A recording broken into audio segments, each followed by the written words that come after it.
Olá pessoal, professor Juliano Ramos, um bom dia, uma boa tarde, uma boa noite a todos vocês. A vida é muito boa e sempre vai dar certo.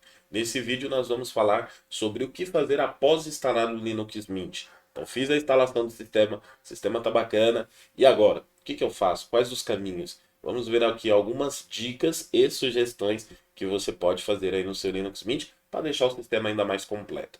Bom, primeiro passo, eu falo do Linux Mint, mas isso deveria ser para qualquer sistema operacional. Fez a instalação? Vamos fazer a atualização. Então clica aí no botão iniciar dele e procura aqui, coloca aqui, ó, atualização, para abrir aqui o gerenciador de atualizações. Eu vou tirar minha câmera aqui e a gente aproveita um pouco mais. Abrindo aqui o gerenciador de atualizações, ele já mostra para a gente se a gente quer mudar para um repositório local. Isso significa que você vai ter um repositório. O que é o repositório? O repositório ele é um servidor que vai te oferecer os softwares, né? São servidores, os repositórios. Quando a gente diz repositório local, são servidores mais próximos de você e que pode te trazer maior velocidade de conexão na hora de você fazer a instalação dos seus programas. Então, nesse caso aqui, é bem interessante a gente colocar sim para que ele procure esses repositórios locais. E aí eu vou colocar aqui a minha senha que a gente, durante o ato da instalação do sistema, utilizou. E ele vai vir aqui essa tela de fonte de aplicativos para que você possa escolher. Então, dentro dessa etapa aqui, a principal, por exemplo, ele está utilizando o repositório aqui dos Estados Unidos, como a gente pode ver aqui da Inglaterra, né? A base local do Ubuntu, que tem a sua base por trás. Então, a gente pode clicar aqui para escolher outros repositórios. Olha que interessante, quando a gente clica ali, ele começa a fazer uma pesquisa ali de velocidade para ver qual repositório está mais rápido para a gente. E aí você pode escolher um repositório que seja com a melhor conexão. Então, como você pode observar aqui no meu caso, assim que eu abri, a Universidade Federal de São Carlos está me dando uma conexão de 3 megas para download. A Universidade do Paraná de 2 megas. E aí ele vai mostrando aqui, a gente pode escolher um servidor que tenha uma melhor conexão. Eu vou pegar, claro, essa daqui da Federal de São Carlos. Bom, eu vou fazer a mesma coisa com a base local aqui. Eu vou clicar, ele vai me dar uma lista de repositórios, ele vai calcular a velocidade e eu vou escolher aquele que é melhor para mim. Olha esse daqui da USP, 7 megas, ó, bem bacana. Então é esse daqui que eu vou trabalhar. Ok, escolhi os repositórios, eu vou clicar em OK, ele vai fazer uma atualização dos pacotes e agora eu tenho repositórios que são bem mais rápidos para mim fazer a instalação dos meus programas. Então esse é um primeiro passo bem importante. Ok, pessoal, terminou aqui, né? Eu fiz uma pausa, claro, para o vídeo ficar mais dinâmico. E ele traz algumas opções, fontes opcionais, que seria repositório para quem gosta de fazer download do código-fonte, para você ver como o programa é escrito, já que os softwares, em maioria, são softwares livres de código aberto. E tem alguns outros pacotes instáveis, são pacotes em desenvolvimento, que eu não aconselho, tá? A não ser que você queira ter mesmo os código-fontes, então pode deixar como estar aqui, não tem problema. Na opção aqui PPAs são pacotes adicionais que você vai adicionando de alguns aplicativos específicos.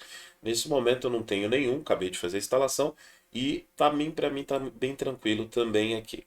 Repositórios adicionais seria se você o CD-ROM, né, que não está habilitado, o que é tranquilo, que ele não fica procurando pelo CD ou pendrive aí que você fez a instalação.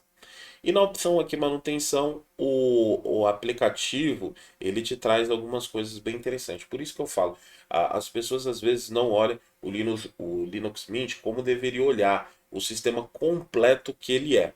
Então você tem a opção aqui de corrigir problemas na lista de atualização, limpar as configurações residuais e remover pacotes de terceiros. Você tem algumas opções que você pode utilizar. O sistema está limpinho, acabamos de instalar, não tem nada aqui que eu precisa fazer. Então simplesmente eu vou fechar.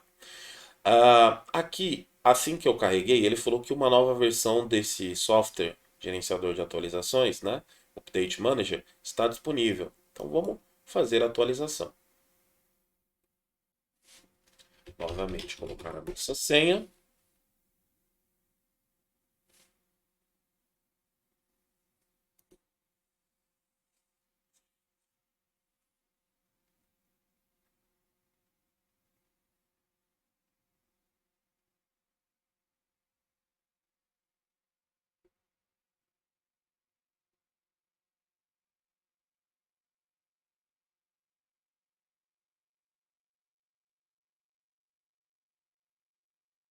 Muito bem. Agora que ele fez a atualização, ele encontrou diversas atualizações do sistema para mim fazer. Como nós podemos ver aqui, ó, ele fala quais são os softwares que ele vai atualizar e para quais nova versão aqui na frente, tá?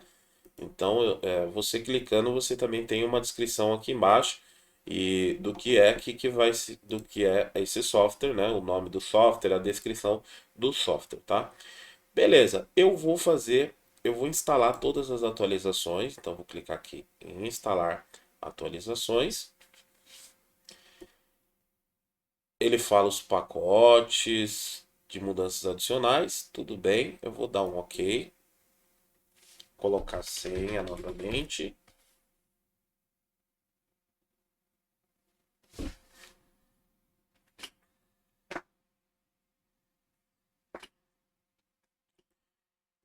E vou realizar, esperar, aguardar a atualização dos pacotes. Eu vou fazer uma pausa e volto quando eu terminar.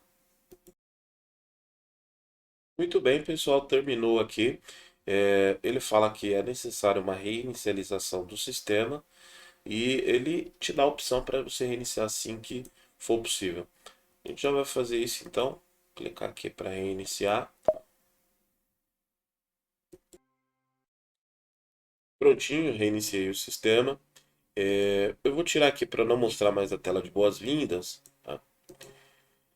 Outra etapa importante é que ele sempre me dá mensagem para verificar se eu tenho drivers adicionais. Então isso é interessante, que às vezes você tem algum driver proprietário, ele vai instalar, né, principalmente para Wi-Fi ou driver de vídeo. Então na opção gerenciador de drivers, que você pode encontrar aqui também no menu iniciar, né, se você colocar aqui drivers, vai abrir ele aqui. Ele vai fazer essa procura. Então vamos deixar ele fazer essa procura para ele ver se tem drivers adicionais. Então é uma opção interessante a gente fazer também após a nossa instalação aí do Linux Mint.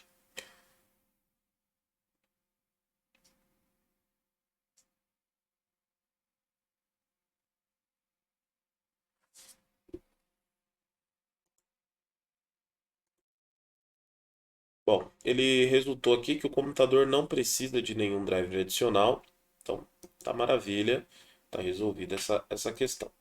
Aquele processo que nós fizemos de atualização, né, clicando aqui, procurando por atualização, se nós abríssemos o terminal de comandos, pelo terminal aqui, a gente poderia também fazer a atualização dos repositórios e atualizar o sistema através desses dois comandos. Vou dar o comando sudo apt update, vai atualizar todos os repositórios, a sua senha, tá? Vai atualizar. A diferença é que ele não ia fazer a pesquisa pelos repositórios locais, que são os repositórios que têm maior velocidade. Então, legal ir lá. Mas daqui em diante, se você quiser fazer as atualizações só por aqui, já que nós já estamos pegando os repositórios locais, por exemplo, esse da UFSCar aqui e o do Ubuntu, que são repositórios locais aqui, né, da USP, nós podemos fazer as atualizações agora através do terminal. Então, sudo apt update e em seguida sudo apt upgrade, colocar "-y", para que não fique perguntando se eu desejo, sim ou não, ele vai fazer sozinho as atualizações. Então, nesse caso aqui, não tem atualização, porque a gente acabou de fazer as atualizações ali pelo modo gráfico, tá? Então, seriam dois comandinhos, sudo apt update e sudo apt upgrade, tá? Aproveitando que nós estamos no terminal, vamos instalar os codecs, ou ver se esses codecs já não foram instalados na instalação. Então, para isso, a gente vai rodar o comando sudo apt install mint metacodecs. Já está na versão mais recente, porque nós colocamos para instalar durante o processo de instalação, aqueles codecs, né? Então, já está aí instalado, então tá tranquilo para a gente. Ok, dois comandinhos simples. Agora, vamos aqui na central de aplicativos, né? Gerenciador de aplicativos, instalar alguns programinhas que são interessantes, pelo menos para mim, aí, no meu ponto de vista, são programas interessantes para a gente ter. Então, você fica à vontade, é algo aqui bem específico e pessoal, né? Essa questão de instalação de programas, mas vou dar dica de alguns aplicativos que eu acho interessante. O VLC, por exemplo, para ver vídeos, é um aplicativo que eu acho bacana. E nós temos a opção de instalar ele pelo FlatHub, ou nós temos a opção de instalar ele pelo próprio repositório. Pelo próprio repositório, o tamanho do arquivo é menor, porque ele usa as dependências do próprio sistema. Então dá 13 megas aqui. E a versão é a 3.0. Vamos ver aqui o do FlatHub. Do FlatHub, ele não está me entrando detalhes aqui de tamanho.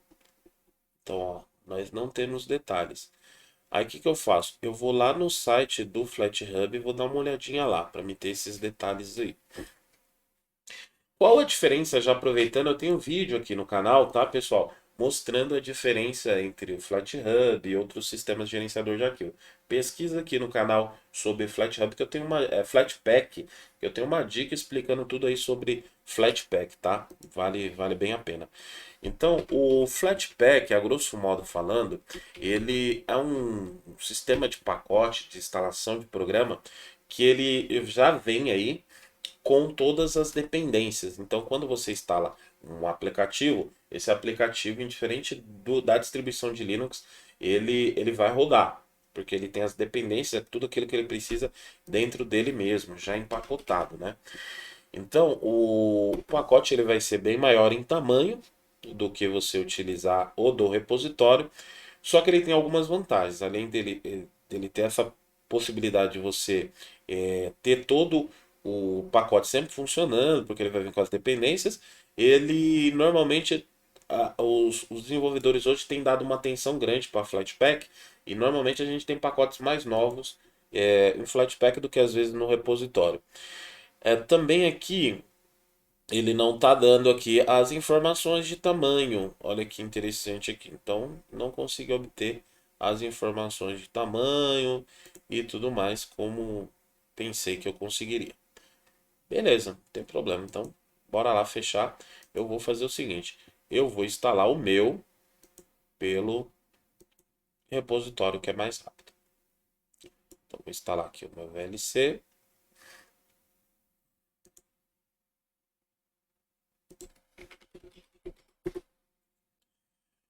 Uma aplicação de captura de tela que eu utilizo bastante é o OBS. Como eu estou numa máquina virtual aqui, não tem por que eu instalar, já que eu estou já realizando a captura pelo outro sistema. Então, não tem por que instalar, mas também o OBS você vai ter a disponibilidade de instalar a versão Flatpak, né, do FlatHub, e a versão nativa aí do repositório. Então, ele também tem. Um pouquinho lento aqui, porque agora ele está fazendo a instalação ali, né? Então, a gente tem o OBS. O Pic, ele é interessante para quem cria documentação, tem blog, porque ele é um gravador que grava GIF e pequenos vídeos. Então, se você quiser gravar pequenos vídeos em formato GIF para colocar no seu, principalmente quem tem blog estático, né, que aceita GIF, é bem legal aí, funciona legal, tá?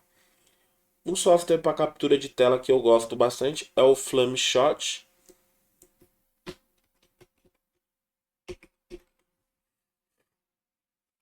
Para fazer captura de tela.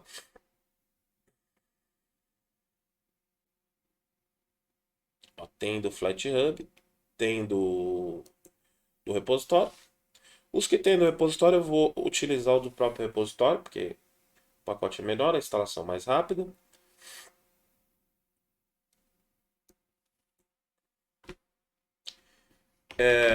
Esse software aqui, Stacer, é um software que eu acho interessante, principalmente para usuários que são iniciantes.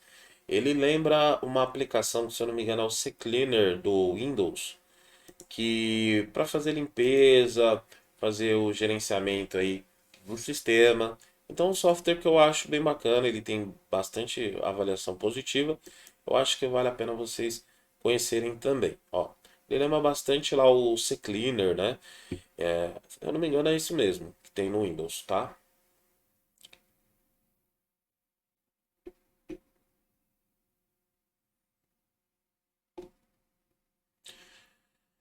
Muito bem, instalamos aí os nossos softwares. Aliás, a loja aqui de gerenciador de aplicativos é muito tranquila. As pessoas falam muito sobre a aparência de sistema, né? Mas olha a funcionalidade, como as coisas simples funcionam muito bem, né? Uma outra aplicação que eu acho interessante a gente ativar é a gente procurar aqui, ó, Headsheet. O que que é o Headsheet? Você vai perceber que vai aparecer aqui uma lâmpadazinha. Então, essa lampadazinha, eu vou clicar aqui sobre ela, eu vou colocar aqui para iniciar automaticamente no meu sistema e ele está ativado. Então, o que que isso faz, tá? Ele é um protetor para os seus olhos. Então, quando começa a ficar noite, ele muda a temperatura de cor da tela e isso, né, durante o dia, ele vai mudando a cor da temperatura da tela aí do seu monitor, que é uma opção aí para proteção dos seus olhos, né? Então, isso é interessante. Bom, pessoal, se você é, quer utilizar pacote Snap no Linux Mint, é possível. Não recomendável, tá? Porque, infelizmente, como a gente já tem o Flatpak, que tá ok, o Flatpak funciona muito bem. Aliás, eu tenho um vídeo meu que eu falo sobre Flatpak e Snap, tá? Tem vários vídeos aí sobre Flatpak, pesquisa aí. Eu tenho um vídeo falando sobre Snap. Infelizmente, Snap, a Canonical, né, responsável aí pelo desenvolvimento, acabou que eu acho que não deu muito valor no começo do desenvolvimento, não pegou tanto o Snap. Alguns pacotes eles ficam com problema de visual, não se encaixam com o sistema, ficam pesados e a gente fica assim à mercê da Canonical. Foi isso que levou o Linux Mint a remover o suporte ao Snap do Linux Mint, o que é facilmente contornável, tá? Eu vou mostrar para vocês, mas eu mesmo não vou utilizar. Primeiro passo, você tem que remover o script aqui que proíbe o funcionamento do Snap, que é esse cara aqui, ó, no snap.pref. Você fazendo isso aqui, ó, vou remover. Eu particularmente não vou utilizar Snap, então, mas eu vou mostrar o processo para vocês. Removi, eu atualizo o sistema sudo apt update.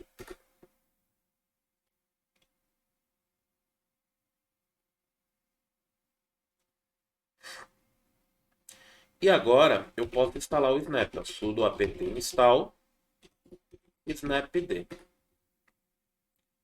E aí eu vou ter suporte a Snap, tá?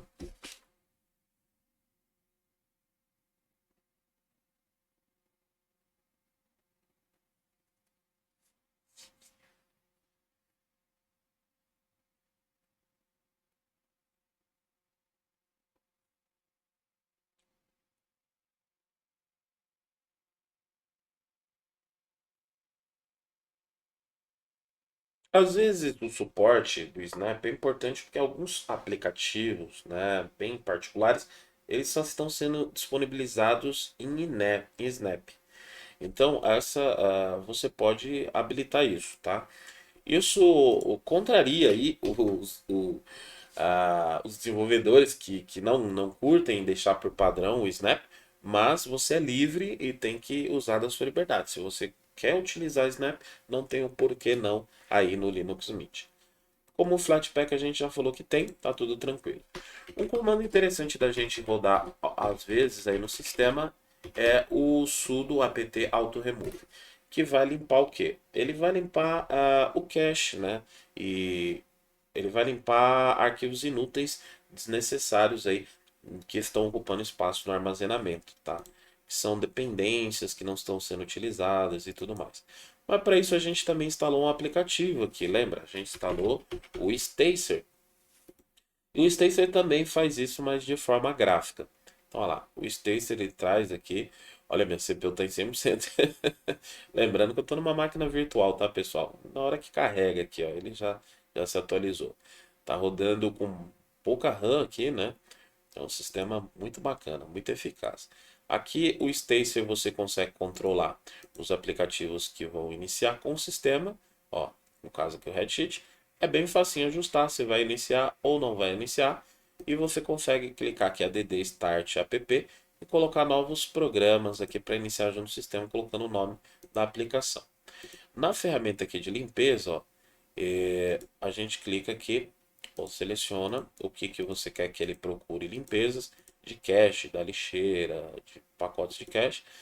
E ó, ele encontrou aqui, ó, são softwares que a gente vai fazer na instalação e eles ficam lá no repositório varcache.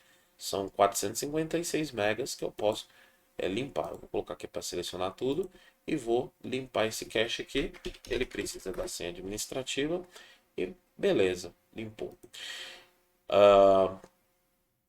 Aqui você pode fazer pesquisa aqui de aplicação e também ver o sistema, serviços que estão rodando, tá? Processos.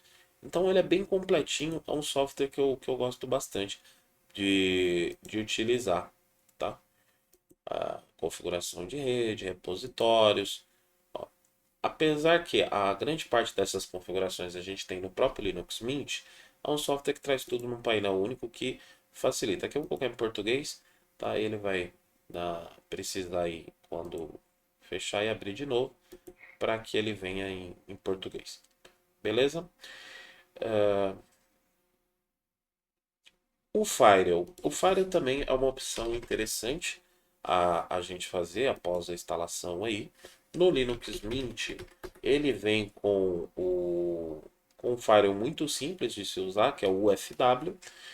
Basicamente aqui, ó, o estado dele agora está parado, a gente ativa o Firewall, ó, estado ativo, e aí ele já vai, a entrada, recusar qualquer tipo de acesso a esse computador, e a saída ele vai permitir a saída, qualquer tipo de acesso, qualquer conexão que você faça, tá?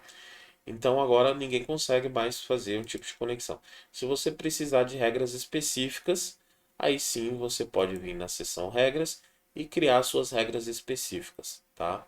Então é um firewall bem simples de se utilizar.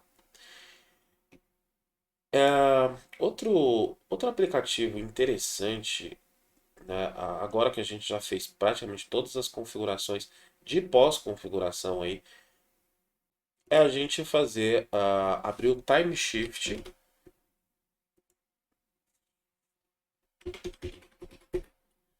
E no Time Shift, a gente preparar aqui um tipo de backup. Então eu vou utilizar aqui o rsync.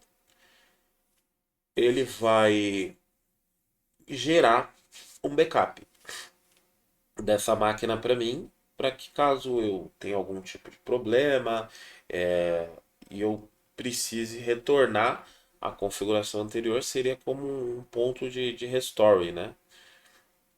De restauração do sistema.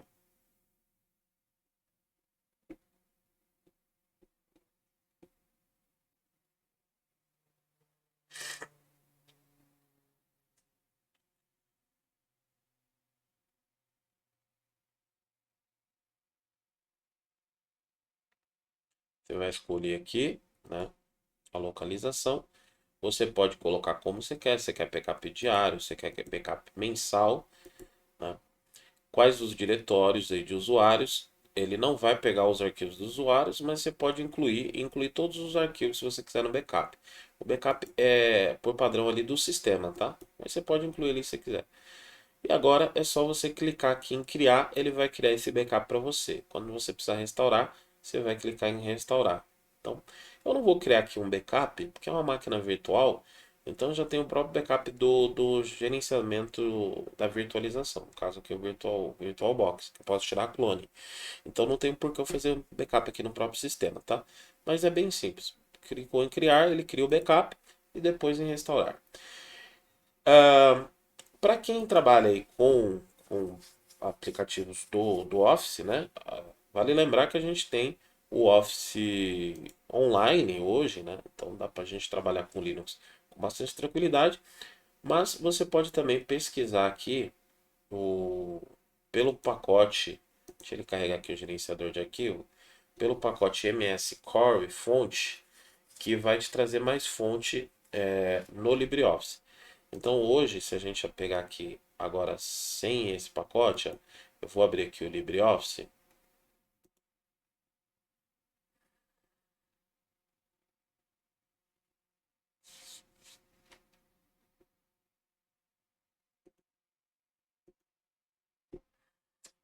Então vou abrir aqui o LibreOffice. Eu tenho uma certa quantidade de fontes aqui, né? Que veio aqui com o LibreOffice, mas eu não tenho aquelas fontes Microsoft. Então eu vou colocar aqui, ó, eu vou pesquisar por MS Core Fonte.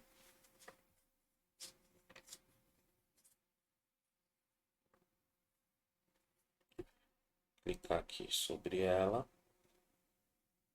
e vou pedir para instalar. Então, ele vai trazer essas fontes aqui, ó, Andali, Arial Black, Arial, Courier, Impacta Times New Woman, Verdana. São essas fontes que ele vai trazer para mim.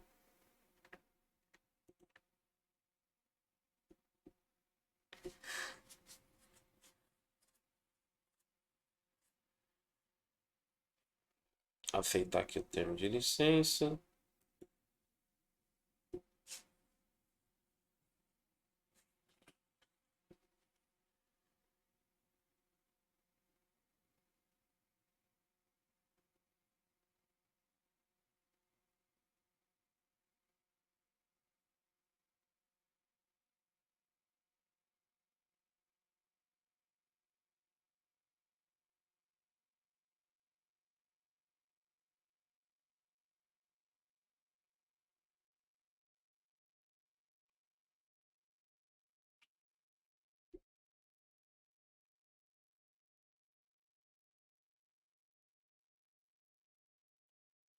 Muito bem.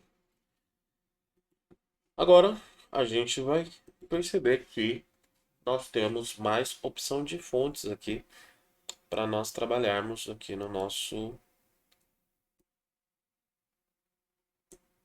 Arial Black, né? Que são aquelas fontes Microsoft. Outra coisa interessante que no Linux Mint que eu faço, não no Linux Mint, mas em qualquer distribuição, no Ubuntu, é diminuir o uso de swap. A swap, ela, quando a gente tem uma partição swap, né, normalmente quando a gente faz a instalação padrão aí do Mint, você vai ter a swap que é um espaço no disco rígido para quando a sua memória RAM alcança um determinado nível de utilização, ou seja, normalmente é quando está em 60% de utilização, que é o padrão do kernel Linux, ele já começa a usar a memória RAM, a swap, tá? Então a gente pode forçar um pouco mais para que ele use mais a memória RAM, para até, por exemplo, 90% de utilização. Quando chegar nesse ápice, aí sim ele começa a usar a swap. Então para isso a gente pode ver como está o padrão aqui, ó, no arquivo catproc sys vm swapness. Olha lá, tá padrão 60, tá? Então vamos rodar aqui, ó, sudo, vamos abrir pelo chat aqui, ó, /etc sysctl.conf. Vou colocar essa senha.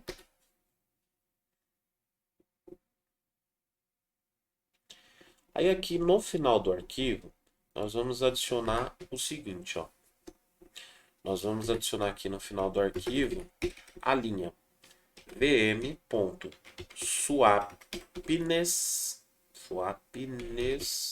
igual a 10. Vamos salvar, tá? E vamos fechar aqui. Agora, reiniciando o computador. Quando você reiniciar, você vai rodar esse comando aqui de novo e você vai ver que ao invés de 60 vai estar 10 ali. Ou seja, vai utilizar menos a memória de troca. Outra opção interessante também é ativar o Drive Cache do HD, né? HDDD. Essa configuração diminuirá o atraso entre as gravações e aumentará a capacidade de resposta do sistema. Mas existe uma possibilidade de perda de dados caso falte energia, tá? Para isso a gente vai fazer o quê? A gente vai procurar aqui por discos, vou abrir aqui discos, selecionar o nosso HD, vou vir aqui na opção de três pontinhos, vou em configuração da unidade, configuração do disco, e aqui ó, cache de escrita, eu vou habilitar aqui o cache de escrita.